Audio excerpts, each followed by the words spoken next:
All right, everybody. Well, hey, we are back here with our next guest, who is the host of Your First 1,000 Clients. This is the man, the myth, the legend, Mr. Mitch Russo. And Mitch, it is great to see you, buddy. I know you've been busy today as well, bouncing around. I absolutely love the show. Love what you're doing with it. Just absolute honor to have you here on Podcast Day 2018, man. Hey, Scott, you're amazing. The fact that you put this thing together and you dedicated your time to serve this way, I recognize that, man, and I appreciate it. Thank you. Thanks, man. Appreciate it. It's easy when we got 30 great people coming together. It's so much easier. The least amount of chasing cats I've ever had to do in my life. But for those that don't know Mitch, I got a little bit of his bio here. In 1985, Mitch co-founded Timeslips Corp, which grew to become the largest time tracking software company in the world. In 94, Timeslips Corp was sold to Sage. While at Sage, Mitch went on to run all of Sage USA's CEO division with 300 people with a market cap in excess of $100 million. Mitch was nominated for Inc. Magazine Entrepreneur of the Year on two separate occasions, 1989 and 91. Mitch joined longtime friend shareholder Tony Robbins and together created Business Breakthroughs International, a company serving thousands of businesses a year with coaching, consulting, and training services. Mitch was the president and CEO. In 2015, Mitch published The Invisible Organization, which is the CEO's guide to transitioning a traditional brick and mortar company into a fully virtual organization. Love that. In 2017, Mitch launched the Results Breakthrough Network to match entrepreneurs for the purpose of holding regular accountability sessions to complete their goals and be successful. Mitch's podcast, Your First 1,000 Clients, focuses on discovering the secrets of success from business owners who have served 1,000 clients or more. And today, Mitch helps his clients build recurring revenue streams by using his proprietary certification program, training, and podcast with super smart business owners. Welcome, Mitch. Wow. It's as if I wrote it myself. It's amazing. I think I copied it off your website a little bit. Fantastic. Yeah. Yeah. Awesome. Good stuff. So, man, that's a lot of items there. Tell us a little about your first 1,000 clients. Tell you about some of those things. We'll dive in some deeper content and some stuff, huh? Sure. So I want to start out by saying that, like everybody who has been interviewed, I really love podcasting. It is so fulfilling. It makes me feel so good to serve and to find those amazing people. And I've had some incredible people on the show, people like Michael Gerber. I mean, there are geniuses out there who I've been lucky enough to attract, Perry Marshall, Dr. Stephen Gundry. I mean, there's a host of people, and every interview is on the website, yourfirst1000clients.com, full transcriptions. So you don't even have to listen to my cranky voice. You could just go right there and read it and get all the nuggets, okay? But the reason I love podcasting so much, and in a sense, it wouldn't matter if there wasn't a single listener. It's because the connection I make with my guests is the gold in my heart. I mean, these people have become friends. Many of them have become lifelong friends. So that's what I love so much about podcasting. It lets me connect at a very deep level with some very successful people who are only so desirous to share their brilliance and help others. Mm-hmm. I totally believe that. I think that's what's so great about the podcast community. Everybody is willing to share. It's willing to work together, to help us overcome obstacles, to help us go from 0 to 6 months to 0 to 6 weeks or 6 days in some cases, to help us overcome things. And that's such a huge, powerful message out there that I think other industries could learn a lot from, Absolutely. Yeah. This is co-opetition, if you will. I mean, we're all doing the same thing and we're all here together because there's no reason to compete because we're all here to share. Mm-hmm. And we all have our own little niche and little lanes that we're sticking in. So it was completely different. There may be a little bit of crossover, but in those crossover lanes, those are great ways to work together to cross promote and share each other's messages across our channels, right? Exactly. And so here we are, we're doing it. Exactly. What's been the biggest nugget that you've taken besides becoming great friends with some of your guests from the podcast? What's other nuggets that you've taken from some of your interviews? Well, there are so many clever ways to make a business successful. And as a business coach, the fact that I could learn from other people some of the amazing things that they've figured out. I've learned how to make money by talking to people about their business and how they do it. there's probably 7 different ways to make money with real estate other than buying properties, holding them, and renting them out that I was never aware of until I started interviewing people in the real estate industry. Same with social media, same with marketing, same with sales organizations and the tricks and tools to make sales organizations even stronger and more powerful. I get to access all this brilliance. So it's hard to pick one small thing, if you know what I mean. It totally is. I can understand that definitely, because that's for our pet lovers up there. There's different ways to proverbial skin the cat, right? Yep. Oops. Help us find opportunities in our businesses and things like that. I love the fact, that's another thing I saw about helping traditional brick and mortar businesses become more virtually. I think that's really where a lot of business is going well, not only in the near future, but in the future altogether. I think you agree to that, wouldn't you, Mitch? Well, that's why I wrote the book. The book is a blueprint. It's exactly step by step how to take a business and department by department, apply the technology slowly and at first, with full duplication, and then move it to a virtual environment, one chunk at a time, until eventually it doesn't have to be 100%. I mean, for example, a dentist's office can never be virtual, right? I mean, you still need a dentist. But amazingly, there are so many elements of almost any business that can be virtual. And the book highlights the technology required to help make that happen. What would you say has been the biggest pushback from entrepreneurs or business owners about going virtually? Oh, what a great question. In fact, I cover that exact question in the book. The answer is most people think they're going to lose control. And it's exactly the opposite. The exact opposite takes place because you have more control using the types of technology and systems that we put in place for our clients to monitor performance. And the other good thing about a virtual workforce is that, you really are able to focus in on performance more so than personality. And in the end, it's really about performance, right? It totally is about performance and what you can do to create opportunities or to increase production, increase performance. I know that when I'm a big believer in doing things virtually, like this summit here. I started doing my workshops virtually about 4 years ago for the real estate side of what we do with the Note Closers Show. And it became so much easier, so much less stressful.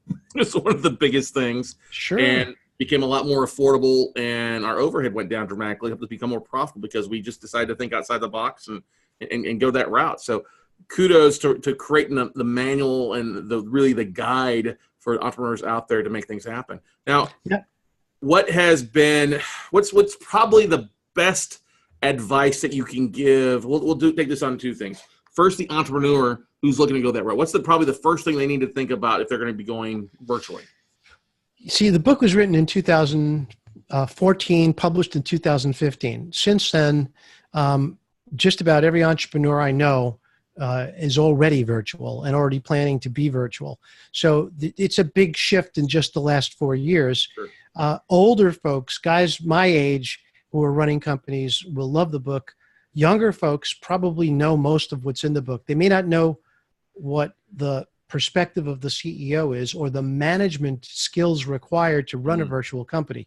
But in terms of the technology, I got to tell you, it just gets better and better and better. So, amen to that. What's the best advice that you can give a new podcaster out there looking to dive into the podcast industry? What's the best advice you can give somebody? Great question. This is such a good question. So here's the thing, and this is going to sound funny. The name of your show. I mean, wait, I know this is like so crazy. Like the name of your show. You got to name your show to exactly match the people that you're trying to attract. Now, the reason I'm getting excited about this is because I had a show on paper called Infinite Wisdom, where I was going to invite all these cool people and talk with them and stuff. But it was a whole lot of baloney because it wasn't ever going to make any money, and it had no purpose except to, placate my own ego talking to cool people. But then I said, wait a second, my certification business requires that a customer have at least 1,000 clients before they could work with me.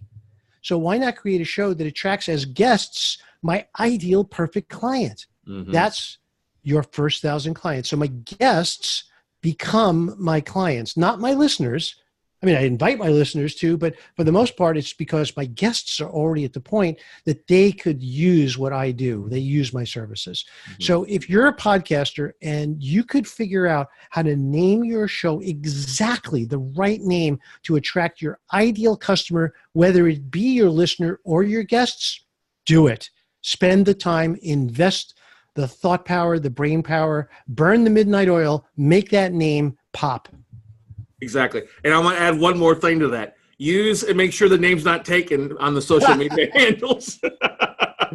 That would be a big disappointment. Yes, I agree. Because there are, I am probably referring the website NameCheck.com out to people all the time. Yeah, people have these great ideas, and they get online like, "Oh, the show name's already taken. All the social media handles are already taken too." There you go. But that's a huge thing, though. So you hit the nail on the head there. People have this grandiose idea, and I'm like, your show name makes no sense to what you're actually going to be talking about, and you're literally handicapping yourself right out the gate, right, Mitch? I think so. I mean, don't get me wrong, because I don't want to put anyone into a very small box and say because you have the name of your show this way, you can only interview those type of people. Heck, I interviewed a doctor about diets, which was one of the most fascinating interviews I've ever done. Dr. Stephen Gundry wrote a book called The Plant Paradox, and that book it blew the top of my head off. I had to buy a copy for everybody in my family, and then I said, wait a minute, I got questions. I gotta interview this guy, and I got him on the show. Had nothing to do with 1,000 clients, and he'd never be one of my clients, but man, I just used my show as a vehicle for connecting with this guy and then bringing more data out into the public so they could see exactly what the book and who it's for. So I love the fact of having the show, of having that ability to do it. Well, I think it's also great when you bring in people outside of the traditional black and white guests, something, bring in somebody like that who's helping entrepreneurs and other people deal with issues, though, too, that we all deal with on a daily basis. It can be kind of the wild card, the freshness that kind of shakes it up a little bit, huh? Exactly. And the other thing is, of course, it's going to help anyone listening. Everybody who listens eats. And the fact is everyone who listens wants to be healthy. So if you bring someone on who's not an exact fit for your podcast, but it benefits your listeners anyway, do it. My advice. That's good stuff. What's your goals for the next 12 months with your show, Mitch? Yeah, that's a great question. So the thing is I'm going to be up-leveling my show in a very big way over the course of the next few months. I hired a professional production company when I first started the show, and they have been amazing. And another piece of advice for podcasters, don't do it yourself. I mean, first of all, you're never going to do it the right way or as well as you should. And then you're going to get disappointed and you're going to get discouraged when you don't get any listeners. Get somebody who knows their stuff. Hire a professional company. Anybody who wants a reference, you can reach out to me, Mitch at mitchrusso.com, and I'll refer you to somebody, but you got to go pro on this. So I'm going to be up-leveling my show in a very big way coming up soon. And my belief is that listeners need to know what is coming up next. So I'm going to be publishing a guide as to what my next 4 to 8 shows are going to be, because right now it seems like it's a surprise. Every week another show drops. So that's a good point. And I will totally echo the production company, because I think you and I use the same company to help out with their shows, and it's night and day. If I didn't have them, I guarantee I wouldn't do the show, but I wouldn't see have quite the impact, because they do most of the heavy lifting and make us look good, don't they? Absolutely. And people forget that it's not just Libsyn counts and listener counts, it's SEO, because SEO drives people to your site. And by the way, if you host your podcast on your authority site, guess what? Everybody gets more traffic, right? Amen to that. That is so true out there, definitely. SEO is the king. And while we forget about it because we get excited about social media and stuff like that, it's still about who the heck can type in a keyword on Google search, and then you pop up on the first page there and click on, and you get them clicking on their links. That's one of the easiest and cheapest ways to draw listeners in an audience, right, Mitch? Absolutely. And not only is it easy and cheap, it's actually directing the exact content that they're looking for to them ideally and perfectly. So SEO is perfect for podcasting. Mm-hmm. Now, what would you give as advice to those that are trying to use their podcast to help find more clients, to sell more services or products? What's some advice that you do with your show that you think helps you? Well, as I said earlier, my show is designed to bring me clients, and the way it does is by the guests I interview. Other people use their listeners as a potential base for clients. I think that's harder because a lot of times we don't know who our listeners are, and we seem to have to do a lot more work to get them to stand up and raise their hand. So if you could figure out how to make your guests your prospects, that's the best way, in my opinion, to podcast. I love that. It's kind of flipping it on its head there, isn't it, a little bit? Yep. And it works great. But I think it comes into knowing, kind of going back to knowing exactly what your product is and being able to kind of come up with the ideal avatar, right? You got any suggestions for helping people come up with that? You know, I tell you, avatars are tricky because there are too many people out there who say, well, everybody can use my product. And as a result, their avatar, they have the ability to attract no one. So my advice is to really spend time thinking about who your ideal. I mean, if you've never had a client before, it's going to be hard. Yep. But if you've had clients or customers, as they may, go look at who you already serve. It's right in front of you. You just got to narrow it down, and you got to be able to describe it quickly and succinctly, and that's how you get to your avatar. That's such a nugget there for those out there that are running shows or trying to sell products, knowing exactly down to what that person does or what they buy or where they hang out or what their education or income level, what are they doing within those niches? How do you identify those people as well to really get in front of them, right? Exactly. And again, the bottom line is that if you don't know how to describe what you do in 15 seconds or less, you're never going to attract your ideal client. So get that down first. Yeah, being able to have your pitch, basically, right, to help people out with everything here. So 1 second here. What's the best way for people to get a hold of you, connect with you, Mitch? Sure. I mean, the easiest thing is just to go to mitchrusso.com or mitch@mitchrusso.com. And I welcome anybody to come drop me a note, and let's connect. Everybody out there, definitely, Mitch is an outstanding guy. Just a great individual there. Definitely got a big heart for helping people out there, especially entrepreneurs. And let's face it, I think Raven said something there. She said, hi, Mitch, out there. But said something about we're podcastpreneurs out there making things happen and really changing things. And Mitch is a golden example of that. So take some time to listen to his show, leave a 5-star review, go out and share it out there. Trust me, you will not be disappointed. I have enjoyed every episode that I've listened to and highly encourage you to do the same thing out there. So Mitch, I know you've got a busy day, enjoyable Sunday, but thank you so much for being a part of Podcast Day 2018 here with the rest of the icons. And thank you, Scott. And I loved it. I'm so glad you did this. Good, man. Thanks so much. We'll see you around. Looking forward to it. All righty? You got it. Thanks.